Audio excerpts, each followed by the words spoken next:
పచ్చడి పెడుతున్నాను ఎండి కారంతో. ఇవి 1 కేజీకి పైన ఉన్నాయి మా చెట్టుకాయలే. కోసి ఇట్లా ముక్కలు కోసుకొని నూనెలో వేయించుకోవాలి. ముక్కలు వేయించుకుంటున్నాను. కొద్దిగా ఉప్పు వేసుకుంటున్నాను. 1 స్పూన్ పసుపు. ఉప్పు వేసుకుంటే కండెక్కకుండా ముక్కలు బాగుంటాయి, అందుకని వేసుకున్నాను. వేగాయి, కొద్దిగా వేడారాలి.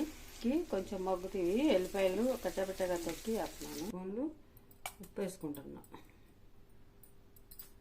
స్పూన్లు కొలిసి పెట్టాలి. 1 స్పూను మెంతులు వేయించి పొడి చేసుకున్న పొడి 1 స్పూనున్నర. చింతపండు 100 గ్రాములు గుజ్జు.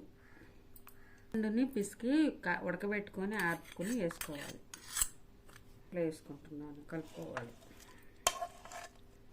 వంకాయ ముక్కలు కలుపుకోవాలి. వంకాయ నిల్వ పచ్చడి రెడీ అయిందండి. తాలింపు పెట్టుకోవచ్చు, పెట్టుకోకపోయినా బాగానే ఉంటుంది.